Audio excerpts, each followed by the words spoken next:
Halo, kembali lagi bersama saya Ansgar Srembo, NIM 2012-0143, kelas C Prodi Teknik Informatika Strata 1. Oke, kali ini kita akan belajar bagaimana cara menganalisis dan merancang sistem basis data. Pada pertemuan kali ini, untuk mata kuliah yang berhubungan dengan website, kita akan membangun sebuah sistem informasi perpustakaan. Untuk studi kasusnya, kita akan menggunakan sistem operasi perpustakaan di Stikom UI Lindo Kupang. Oke. Perhatikan data atau informasi yang ada di layar. Fitur-fitur yang nantinya akan kita bangun, yang akan kita kembangkan dalam sistem informasi perpustakaan ini adalah yang pertama, login. Oke, login ini dilakukan oleh dua orang aktor, yaitu aktor yang pertama adalah admin, yang kedua adalah pengunjung. Yang dimaksudkan adalah petugas yang ada di perpustakaan sedang mengunjung, itu terdiri dari dosen, karyawan, mahasiswa, dan masyarakat. Oke, kemudian berikut adalah mengolah data profil. Semua data profil ini tujuannya adalah untuk memberikan informasi profil perpustakaan di Stikom UI Lindo Kupang. Oke, kemudian adalah mengolah data admin, mengolah data lemari, dan mengolah data rak. Kenapa harus ada fitur mengolah data lemari dan rak? Karena perpustakaan itu sudah tentu ada lemari dan rak yang berfungsi untuk menyimpan buku-buku. Satu lemari memiliki banyak rak. Kemudian ada tabel yang namanya tabel penulis, tabel penerbit, dan tabel jenis buku. Penulis, penerbit, dan jenis buku ini berhubungan dengan tabel buku karena satu buku pasti memiliki penulis, memiliki penerbit, dan digolongkan dalam jenis buku apa. Kemudian berikutnya adalah mengolah data pengunjung. Pengunjung yang nantinya akan berkunjung ke Stikom UI Lindo Kupang. Kemudian berikutnya mengolah data pinjam dan detail pinjam. Ini sebenarnya satu kesatuan, artinya satu kali transaksi peminjaman buku, ada detail bukunya, ada banyak buku yang dipinjam. Untuk fitur login, ini dapat diakses oleh admin dan pengunjung. Kemudian mengolah data profil ini dapat diakses oleh keduanya. Tapi untuk admin, dia bisa melakukan CRUD. CRUD artinya menampilkan, menambah data baru, membaca atau melihat data, mengubah data, menghapus data, dan mencari data sementara. Untuk pengunjung yang hanya bisa read, hanya bisa melihat atau membaca data saja. Kemudian fitur mengolah data admin ini hanya dapat diakses oleh admin sendiri, dan admin dapat melakukan CRUD. Kemudian mengolah data lemari, rak penulis, penerbit, jenis buku. Ini juga hanya dilihat dan diakses oleh admin, yang mana admin dapat melakukan CRUD juga. Untuk fitur pengolahan data buku dapat diakses oleh semua aktor, namun untuk admin ini dia memiliki akses CRUD. Sementara pengunjung hanya bisa untuk melihat, membaca, dan mencari, read atau search. Kemudian mengolah data pengunjung ini admin dapat melakukan CRUD, sementara pengunjung bisa create atau menambah data baru, membaca atau melihat dan mengubah data, namun tidak bisa menghapus data. Di sini ada catatan pengunjung hanya bisa menambahkan, membaca, dan mengubah datanya sendiri. Tidak bisa mengubah, menambahkan, atau membaca data pengunjung lain.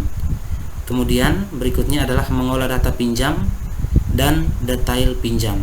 Ini satu kesatuan yang mana dapat diakses oleh semua aktor-aktor admin. Dia bisa melakukan CRUD dan pengunjung juga bisa melakukan CRUD.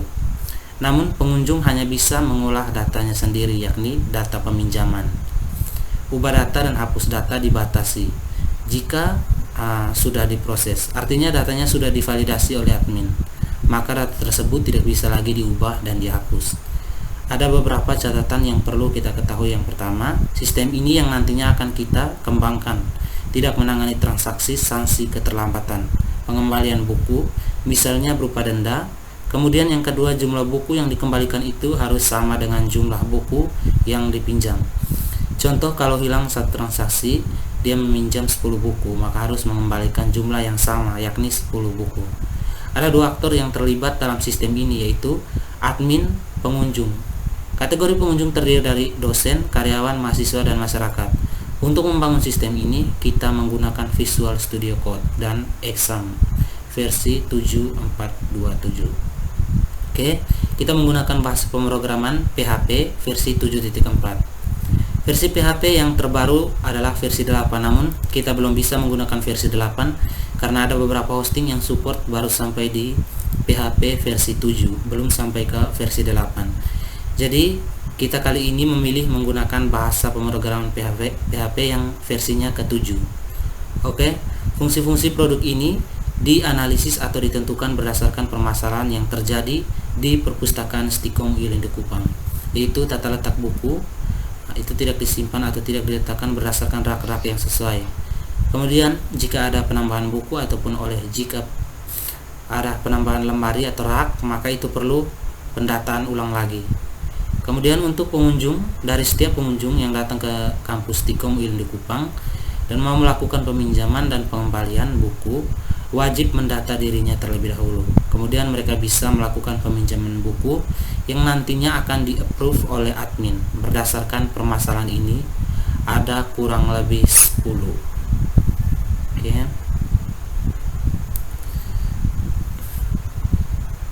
Padahal 1, 2, 3, 6 ada 10 tabel yang bisa kita buat. Ini pengembangan sistem yang pertama, kita menambahkan fitur-fitur baru lagi, maka kita akan membutuhkan tabel-tabel tambahan. Oke, yang pertama kita membutuhkan yang namanya tabel admin. Oke, nah tabel admin ini fungsinya untuk menyimpan data admin. Terdiri dari beberapa atribut, yaitu ID admin, itu tipe datanya adalah integer, primary key, dan dia auto increment. Artinya penomoran ID-nya secara otomatis oleh MySQL. Kemudian adalah nama-nama, kita gunakan tipenya teks. Oke, kenapa kita menggunakan tipe teks? Karena nama ini memiliki jumlah karakter yang tidak sama atau satu dengan yang lainnya. Sama halnya dengan tempat lahir, tanggal kita menggunakan date. Kemudian alamat email, telepon kita menggunakan teks. Kenapa telepon kita menggunakan teks? Tidak menggunakan integer atau varchar. Telepon itu sebenarnya dia terdiri dari angka-angka saja. Kalau terdiri dari angka-angka saja, ya pasti menurut pemikiran orang pada umumnya itu kita harus menggunakan integer atau number. Nah, perhatikan, untuk memilih tipe data yang sesuai apakah teks, varchar, atau integer atau number, kita harus tahu terlebih dahulu fungsi daripada atribut tersebut. Misalkan telepon, apakah telepon ini suatu saat dia terlibat dalam operasi perhitungan atau tidak? Menurut saya tidak, karena telepon itu sama seperti string, pada umumnya huruf dan angka. Huruf-huruf namun dia wujudnya dalam bentuk angka, dan dia tidak suatu saat nanti tidak akan terlibat dalam operasi perhitungan demikian. Kita menggunakan tipe data adalah teks. Kenapa teks? Karena teks bisa memuat semua angka, huruf, karakter, simbol. Oke. Kemudian kenapa tidak menggunakan varchar? Nah, varchar ini digunakan untuk data-data yang jumlah karakternya sama. Sementara telepon tidak sama. Ada yang 12, ada yang 13. Nah, kan tidak sama varchar itu. Lebih tepatnya sama, contoh NIM totalnya 8, berarti kita pakai varchar 8, atau NIK, nomor induk kependudukan, jumlah karakternya 16, berarti kita menggunakan tipe datanya adalah varchar dengan lebar 16. Nah, telepon tidak sama, jadi kita di sini saya memutuskan untuk memilih teks. Oke, password kita gunakan teks juga, karena penjumlahan karakternya kan kita tidak tahu dan tidak sama. Sementara status admin kita pakai karakter 1 saja, karena nantinya rencana status yang dimaksudkan adalah status admin, apakah aktif atau tidak aktif. Kalau aktif kodenya 1, kalau tidak aktif kodenya adalah 0. Ketika kodenya adalah admin, maka admin tersebut tidak bisa mengakses sistem lagi karena statusnya adalah tidak aktif. Jadi ini untuk fungsinya sebagai tools. Jadi jika suatu saat admin sudah mengundurkan diri atau keluar, maka kita settingnya menjadi tidak aktif, blokir atau 0. Kita lanjut ke tabel berikutnya adalah tabel lemari. Ini ya, tabel lemari. Nah, tabel lemari ini dari 2 atribut saja, karena memang kita hanya membutuhkan ID lemari. Tipe datanya adalah integer, primary key, dan auto increment. Nah, kemudian nama lemari kita gunakan teks karena jumlah karakternya pasti tidak sama ya antara satu dengan yang lainnya. Kemudian tabel berikut adalah tabel rak. Oke. Nah, ini dia tabel rak. Tabel rak ini seperti yang saya jelaskan sebelumnya, satu lemari memiliki banyak rak. Artinya di dalam lemari itu pasti ada rak-rak. Rak dimiliki oleh sebuah lemari, maka dari itu lemari dan rak harus saling berhubungan antara satu dengan yang lain. Nah, di sini rak ada ID rak, tipe datanya integer, merupakan primary key dan auto increment. Dan nama kita kasih nama di sini kita kasih teks saja. Nah, kemudian ID lemari integer. Nah, ID lemari kita kasih virgin key. Dia berelasi dengan ID lemari yang di atas, yang primary key ID. Oke. Nah, ID lemari ketemu dengan ID lemari di bawah sini. Oke. Artinya satu lemari memiliki banyak rak. ID lemari ini bisa terreferensi itu dia di ciri-cirinya bisa terjadi duplikasi ya. Jadi ID lemari ini bisa banyak kali sebanyak jumlah rak yang ada di dalam lemari itu. Namun lemari hanya ada satu ID, tidak sama ya antara satu lemari dengan lemari yang lain.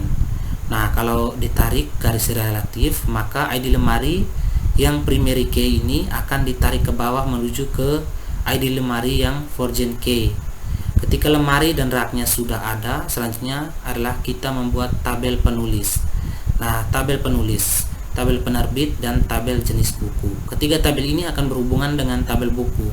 Kenapa? Karena satu buku memiliki satu penulis, satu buku memiliki satu penerbit, satu buku memiliki satu jenis. Atau dibalik, satu penulis bisa menulis banyak buku, satu penerbit bisa menerbitkan banyak buku, dan satu jenis buku bisa memiliki banyak buku ya. Jadi relasi yang terjadi adalah relasi waktu. Oke, penulis ini sifatnya unik karena ada primary key di sini. Namun di sini ada virgin key yang artinya bisa diduplikasi. Jadi kalau ditarik garis relasi ID penulis di tabel penulis berelasi dengan ID penulis di tabel buku, ID penerbit di tabel penerbit berelasi dengan ID penerbit di tabel buku, dan ID jenis buku di tabel jenis berelasi dengan ID jenis buku di tabel buku. Oke, ketiganya ini saling berelasi. Oke, pertama tabel penulis, ID penulis, tipe datanya teks, tempat lahir tipe datanya teks karena lebar datanya tidak sama antara satu dengan yang lain. Tanggal lahir tipe datanya date, alamat tipe teks, email tipe teks, telepon tipe teks, status tipenya char. Nah, status ini aktif dan tidak aktif tadi ya. Oke, jadi kita bisa menggunakan angka 0 dan 1. Kemudian berikutnya adalah tabel penerbit, terdiri dari ID penerbit, tipe datanya integer, primary key, dan auto increment. Nama tipe teks, alamat IP-nya teks. Oke. Kenapa? Karena terdiri dari huruf dan angka. Lebar datanya tidak sama antara satu data dengan data yang lainnya. Oke. Kemudian tabel atribut berikutnya adalah kota. Oke. Nah, email, telepon, tipenya teks semua. Statusnya char. Ini juga sama statusnya, itu kita gunakan aktif dan tidak aktif. Kemudian tabel jenis buku terdiri dari dua, yaitu jenis buku integer, primary key, auto increment. Nama kita menggunakan teks untuk jenis buku, misalkan buku ekonomi, berita fiksi, non fiksi, buku rohani, seperti itu ya. Nanti kita buat kategori-kategori buku komputer dan sebagainya, sama seperti ketika kita pergi di toko buku Gramedia ya. Seperti buku itu kan diletakkan di lemari-lemari atau tidak di rak ya, dimana setiap lemari itu menyimpan kategori-kategori. Nah, misalkan buku komputer di komputer, nah, bahasa kemudian kamus sendiri gitu. Jadi jenisnya itu kita nanti akan menginputkan atau simpan di tabel jenis buku. Setelah itu tabel buku ini terdiri dari ID buku. Nah, tipe datanya integer, primary key, dan auto increment. Judul dan indistarinya. Oke. Judulnya teks, kenapa? Karena terdiri dari beberapa angka dan lebar data antara satu record atau satu dengan data yang lainnya tidak sama. Oke.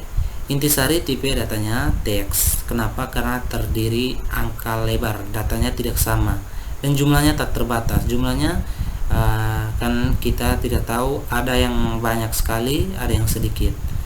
Oke, kemudian tahun terbit kita gunakan varchar, lebarnya 4. Oke, tahun terbit tidak terlibat dalam operasi perhitungan, jadi kita menggunakan angka saja. Dengan jumlah karakter 0 ya, artinya maksudnya dengan jumlah karakternya ada 4 ya, ISBN. Kita gunakan teks dan di sini 0 ya. Nah, kenapa 0? Artinya untuk atribut ini datanya boleh kosong, karena ada buku yang misalkan koran dan sebagainya itu tidak memiliki ISBN ya, sehingga kita biarkan kosong. Nah, jumlah halaman dan jumlah buku tipe datanya integer, karena nanti di suatu saat terlibat dalam operasi perhitungan. Kemudian ID penulis, ID penerbit, jenis buku. Ini adalah foreign key dari primary key, masing-masing tabel ini. Dia sifatnya adalah foreign key. Dia bisa berulang datanya di saat duplikasi. Kemudian statusnya adalah char. Oke. 0 ya. Artinya 0 itu ingat misalkan habis atau rusak atau seperti apa, nanti kita pikirkan lagi. Nah, kita mewakili dengan angka travel yaitu 1 digit saja. Oke, selanjutnya adalah kita akan bahas tentang tabel pengunjung. Oke. Nah, ini dia ya, tabel pengunjung. Oke. Pengunjung yaitu